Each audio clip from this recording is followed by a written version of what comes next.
రాష్ట్ర ప్రభుత్వం ప్రతిపాదన పంపే సమయంలో ఎవరి పేరు పంపాలో వాళ్ళ పేరు పంపాలి. కేంద్రం ఆలోచిస్తుంది. మీరు పంపిన పేర్లను ఇస్తారా? ఇది అన్నీ ఆలోచిస్తారు. పంపేటప్పుడు కూడా జాగ్రత్తగా పంపాలి. మంచి వ్యక్తుల పేరు పంపాలి. వీళ్ళు మంచి వ్యక్తులు కాదంటలే నేను. పద్మశ్రీ అవార్డు వచ్చేటువంటి స్థాయి వ్యక్తులను పంపాలి. పంపిస్తారు.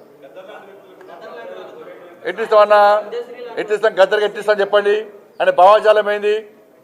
ఎంతమంది భారతీయ జనతా పార్టీ కార్యకర్తలను మర్డర్ చేసిన వ్యక్తులు ఆయన ఎట్టిస్తాం? మేము పక్కా అయ్యాం. మా కార్యకర్తలను చంపితే మా కార్యకర్తలను చంపిన కార్యకర్తలను పాటలు పాడినటువంటి వ్యక్తి గద్దర్. అనేక మంది పోలీసులను ఎన్కౌంటర్ చేసిన విషయంలో గద్దర్. ఎట్లిస్తాం? మీరు వంశం ఇస్తాం ఏంది అవార్డ్స్? భయపడే ప్రసక్తి లేదు, వెనుకపోయే ప్రసక్తి లేదు.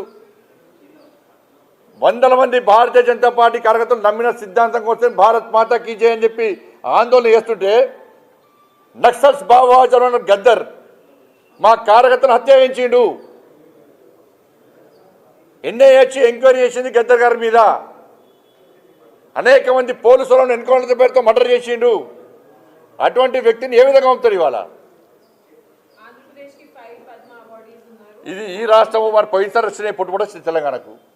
అప్పుడు ఏమన్నారు మరి? అప్పుడు ఈ రాష్ట్రము ఆ రాష్ట్రము, ఈ ప్రాంతము ఆ ప్రాంతము అని చెప్పి ఎటువంటి ఆలోచన ఉండదు. ఈ రాష్ట్రానికి ఇవ్వాలి, ఈ రాష్ట్రానికి ఇవ్వద్దని ఎక్కడ ఉండదు. ఇవన్నీ మళ్ళీ వస్తుంది. తెలంగాణ సెంటిమెంట్ను మీరు రగిలిసిన తెలంగాణ ప్రజలు అన్నీ తెలుసు. ఎవరు తెలంగాణ సెంటిమెంట్తో లాభపడ్డారు.